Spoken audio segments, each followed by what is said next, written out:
This bulletin proudly brought to you in association with Alex Campbell's Menswear.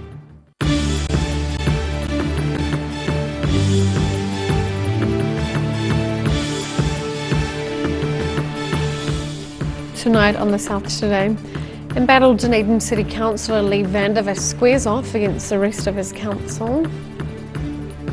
Tulip bulbs are sold to raise funds for the local community in Edendale. And an Invercargill water tank becomes an unwelcome home for bees.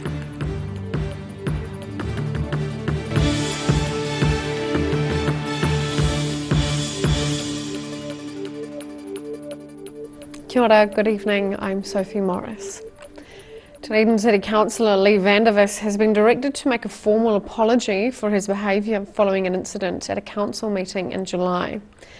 Item 21 on yesterday's DCC meeting agenda was a report into a Code of Conduct investigation which came about after July's meeting. Alone in a crowded room. Embattled Dunedin City Councillor Lee Vandervis appeared to be on the defensive right from the start of his address to Dunedin's Mayor and councillors yesterday. Thank you for this opportunity. Dunedin City Council decisions and reports should be evidence-based and balanced. In my experience, they are increasingly not evidence-based, and this latest Code of Conduct report shows how evidence can be suppressed or simply ignored. Mayor Hawkins put a motion that Councillor Vandervis be allowed more than the customary 5 minutes to speak to the report. And during his address, which chastised the report's author, Vandervis also took potshots at the media. I have complained about this investigator, which the ODT falsely reported as having found for my Code of Conduct complaint against the Mayor. Councillor after councillor decried his behaviour when they debated yesterday whether he breached the Dunedin City Council's Code of Conduct by shouting at and pointing his finger in the face of Deputy Mayor Christine Geary after a meeting on July 28th. I have no doubt that if an employee of a business behaved in this way, that they would have, at a minimum, received a written warning. As councillors, we absolutely should hold ourselves to a high standard of behaviour. The public have voted us in as their community leaders, and we need to behave accordingly. The Health and Safety Act and Workplaces Act 2015 requires us to recognise not only the physical well-being of our staff and the people around us, but also the mental well-being. It's not okay to react in this way. I regularly disagree with things, and okay, sometimes I can get a bit fired up too, but it's a different thing to take it as far as Councillor Vandervis has done. You know you have an anger problem, and whatever happens with these recommendations, and I'll certainly be supporting them, I really hope that you'll take some mature advice and get some professional help. The behaviour on display on the 28th of July was both inappropriate and unacceptable. The Code of Conduct uses the term disrepute, but another word for that is embarrassment. And this is embarrassing. In a statement released following yesterday's meeting, Lee Vandervis said, "My problem is not anger management, but council mismanagement and misrepresentation." Independent investigator Steph Dyberg found Councillor Vandervis behaved aggressively, discourteously and in a manner anyone would have found intimidating. The council says if an acceptable apology is not delivered by Tuesday next week, the council will revoke Councillor Vandervis's membership of the Otago Museum Trust Board and District Licensing Committee. In Dunedin, the South Today. Central Otago residents are being asked to muck in or be more hospitable than usual to make up some of the seasonal worker shortfall. Over summer, Central Otago will need about 5,000 seasonal workers in horticulture and viticulture. In past years, the workers have been either from overseas or to a lesser extent local youth. With borders closed and the government indicating overseas workers will not be allowed into the country, it's hoped locals will start looking for work. A Spare Time, Spare Room campaign has been launched to help find a solution to the predicted seasonal labour shortage. Even fit and able retirees are being targeted in the campaign in the hope they'll work on a local orchard or vineyard. About 36 different varieties of tulips were on display in an Edendale church over the weekend for people to order their garden bulbs from. Donated by local tulip grower Triflora, the annual sale of the bulbs raises funds for the local community. Edendale fields are rows of colour again, similar to this footage from last year, before their bulbs are exported around the world. This year's annual fundraising sale of bulbs donated by tulip grower Triflora had to be shifted to the local Presbyterian church due to COVID-19. We usually sell around about 20,000, but this year it'll probably be a bit less because of the relocation. A lot of people think it's been cancelled. They haven't read the fine print where it's just relocated. Around 35 different varieties of tulip were on display, with orders for the bulbs likely to be filled next March. They grow bulbs to export, and this is your opportunity to buy export quality bulbs. The sale of the donated bulbs is now in its 16th year and raises funds for the local Presbyterian Church, Scouts and Pioneer Lions Club. In Edendale, the South Today. Dunedin's Thomas Burns Street car park is now a permanent option for freedom campers during the camping season. The Dunedin City Council yesterday approved overnight at the car park behind the railway station for non-self-contained vehicles to stay overnight at the site over summer each year. Campers will have to park in designated areas, stay a maximum of 2 nights and depart the site by 8:30 a.m. The City Council recently conducted a public consultation about the location.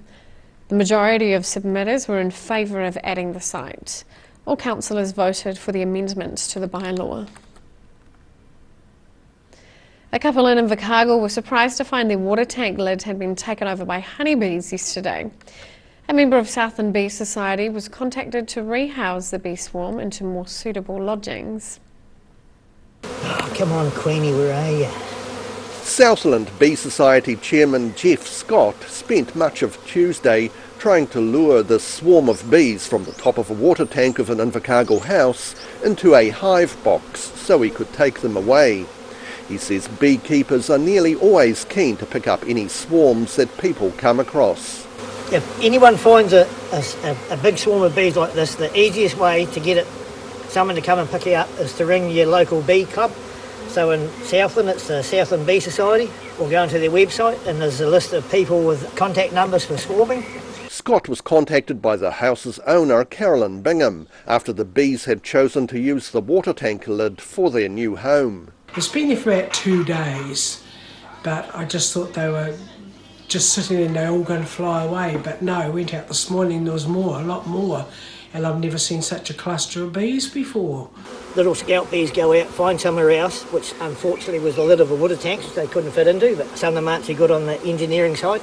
And so then those bees come back to the clump and then send out to a couple of other bees who go and look to make sure the thing's good. They come back, then they lead the swarm to like they were here. Unfortunately, it wouldn't fit, but they didn't know that till it was too late. Scott is predicting this summer will be a bumper year for both bees and wasps. The end of November onwards will be a bit of a nectar flow. There's already one happening now. So the bees are making new homes while the going's good. But the good honey flow is normally around January, February.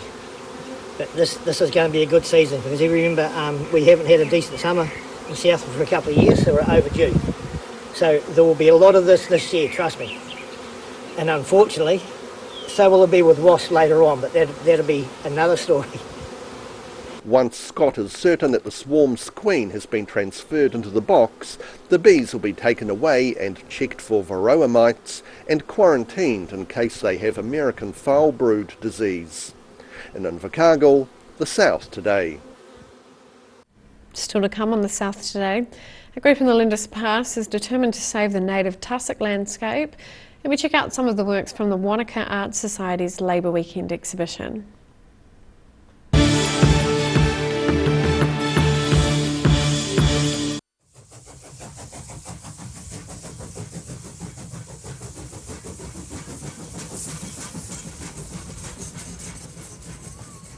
Hi, Alec Campbell Menswear. We're back in George Street on the corner of Hanover Street. Come and check out our big store. It's a big space full of bargains. Now look at these shirts. There's shirts for everybody here. Look at these merino pullovers, stacks of moleskins, literally tons of trousers. And check out these big racks of sports jackets. Beautiful. Every reason, every season, we're proud to dress the region. Alex Campbell Menswear, it fits. So come and check out Alec Campbell Menswear. We're back on George Street in the old ANZ building. If you're at risk of developing melanoma skin cancer, you owe it to yourself to have a mole map.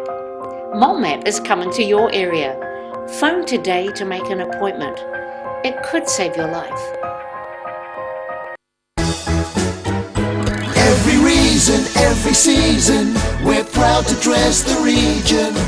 Alex Campbell Menswear, it fits.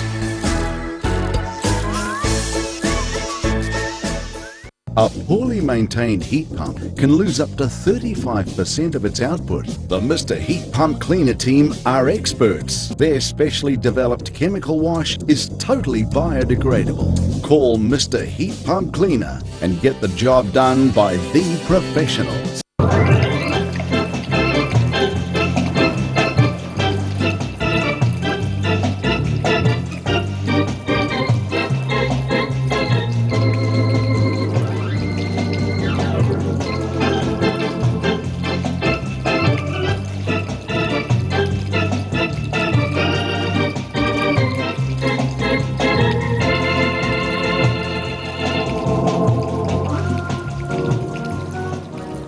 You've seen us in the street, now find us online. Check out shopon.org.nz. We have all sorts of treasures, from retro and vintage clothing to antiques, homewares and accessories. New items added every week. We're open 24/7.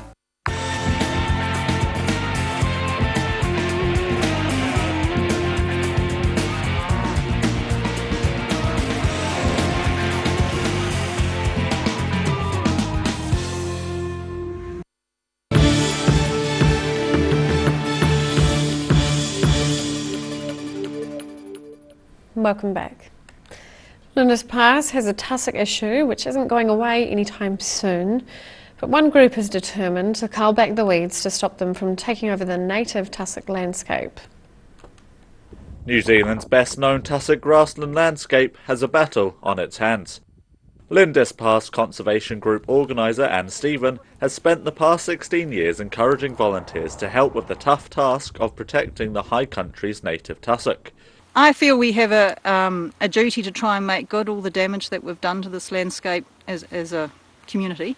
I'm driven to try and rectify some of the damage that we've done in the past and do my best to contribute. But I just love being in these tall tussock grasslands. I was brought up in the Mackenzie country, it's in my blood if you like. I feel very comfortable in these landscapes. Stephen says even though it's hard work, it's worthwhile and needs to be done. It's a labour of love.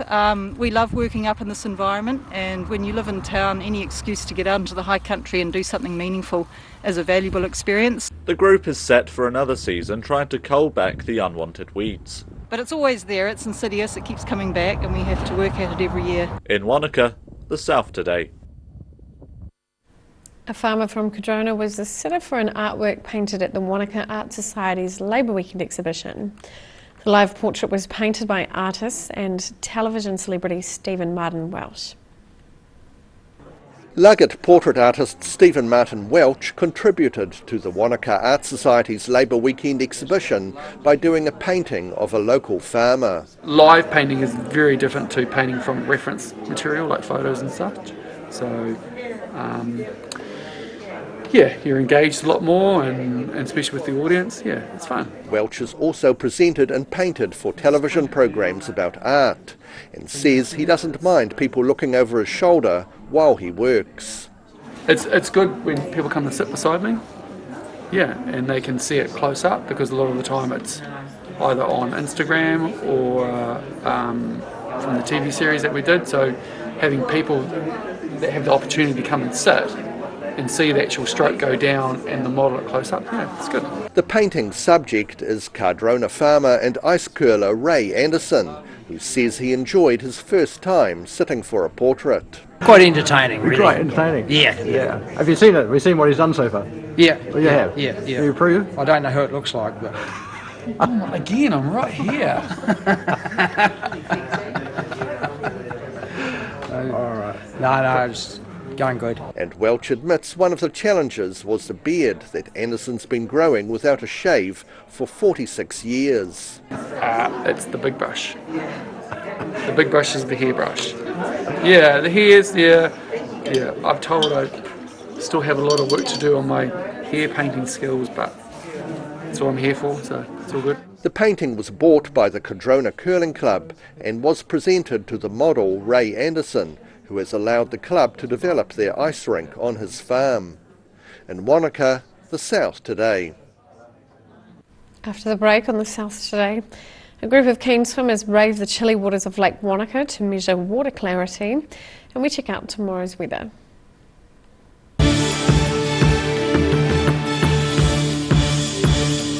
Inside are all sorts of innovations from all over China.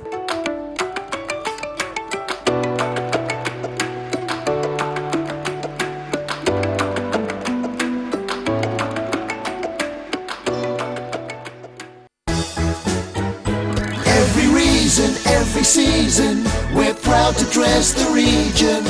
Alex Campbell Menswear, it fits. A poorly maintained heat pump can lose up to 35% of its output. The Mr. Heat Pump Cleaner team are experts. Their specially developed chemical wash is totally biodegradable. Call Mr. Heat Pump Cleaner and get the job done by the professionals. Hi, Alec Campbell Menswear. We're back in George Street on the corner of Hanover Street.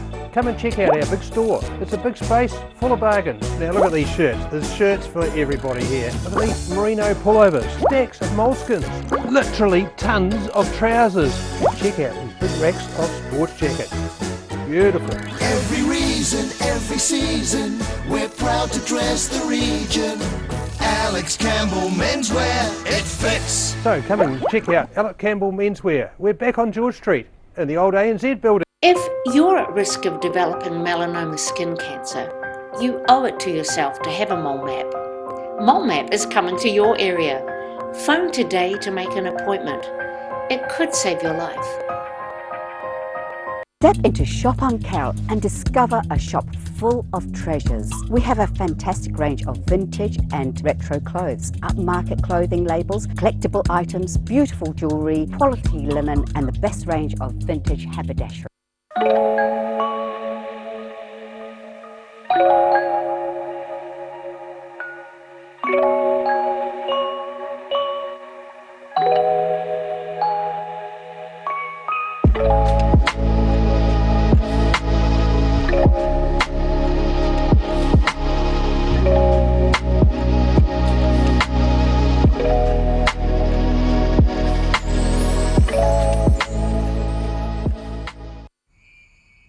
TV, our favourite babysitter, but it can be tough keeping up with what our tamariki are watching. Luckily, the Broadcasting Standards Authority has made some smart changes to the classification labels. Ooh! Plus changes to the time of day certain rated shows will air and awesome new parental lock features, meaning your babysitter's job is safe. Find out more at safeviewing.co.nz.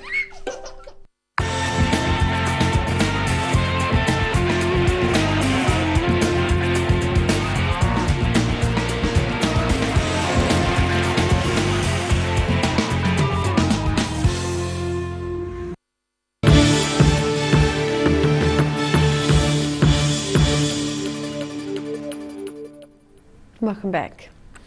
A group of keen swimmers braved the chilly waters of Lake Wanaka to swim around Ruby Island recently. During their swim, they assessed the water clarity as a way of measuring the amount of the invasive algae called lake snow.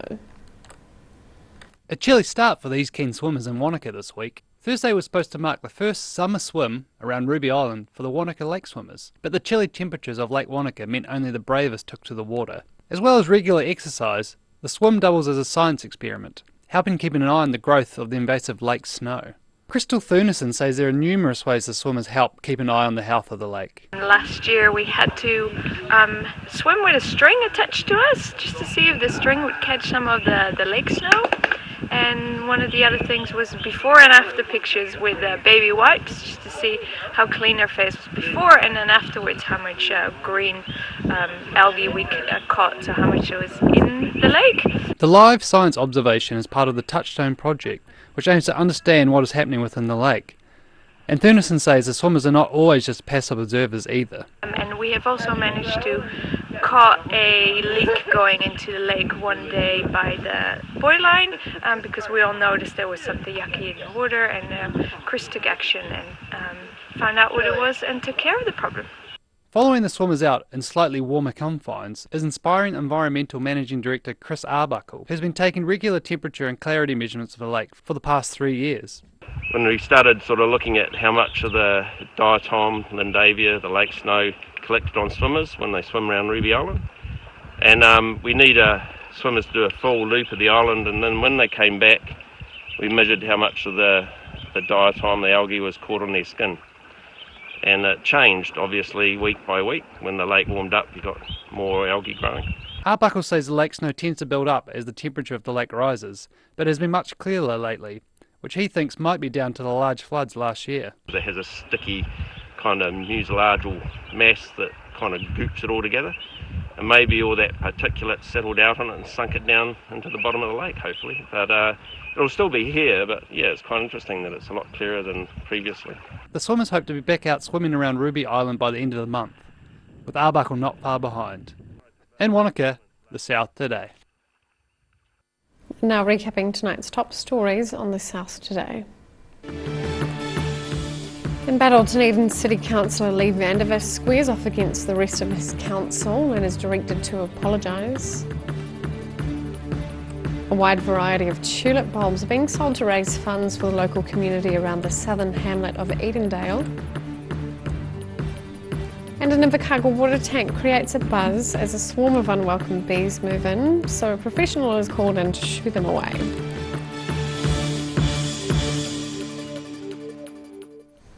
And time now for a look at what's happening in tomorrow's ODT. Welcome, Barry.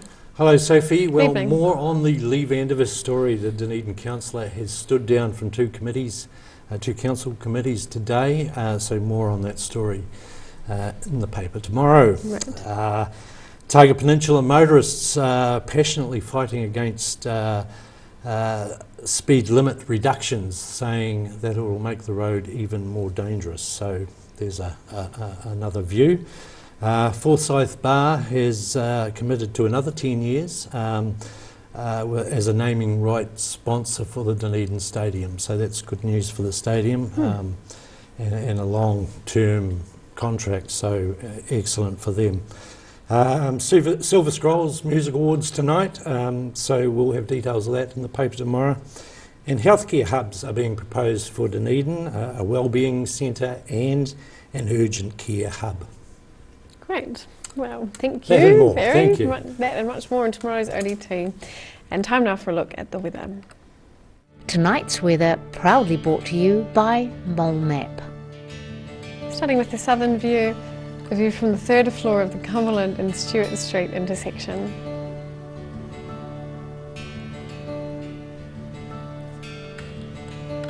Looking at the situation, mild and humid for a few days as northeasterly airflow affects the region, bringing some rain later on Friday and a cool southwesterly change on Saturday.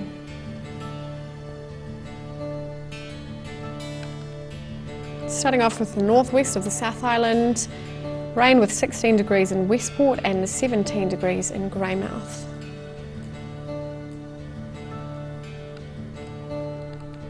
To the northeast, cloudy and 17 degrees in both Nelson and Blenheim.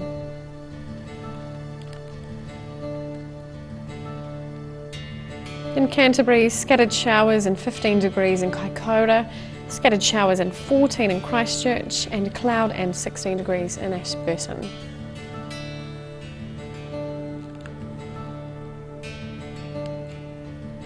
To the southern towns, moderate northerlies and cloud with 14 degrees in the Catlins and 18 degrees in Balclutha, Lumsden and Gore.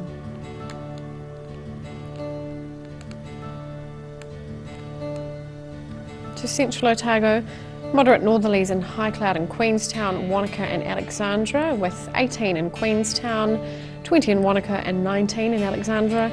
Moderate northerlies and showers in Te Anau with 16.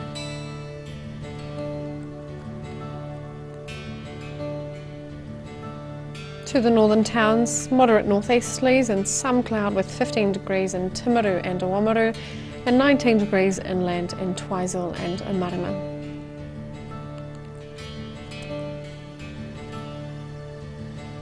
In Dunedin, cloudy tonight with northeasterlies and an overnight low of 9. Overcast tomorrow with fresh, breezy, cool northeasterlies, a high of 13 and a low of 11. Cloudy on Friday with some rain in the evening and northerly winds, a high of 20 and a low of 12.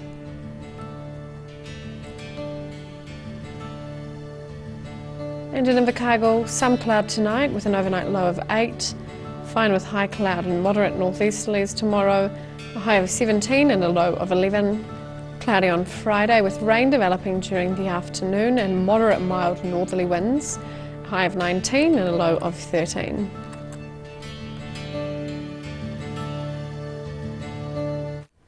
And that's all for our news this Wednesday. For the latest news from the southern region, head online to odt.co.nz or follow Channel 39 on Facebook and YouTube. Thanks for joining us. Ka kite anō.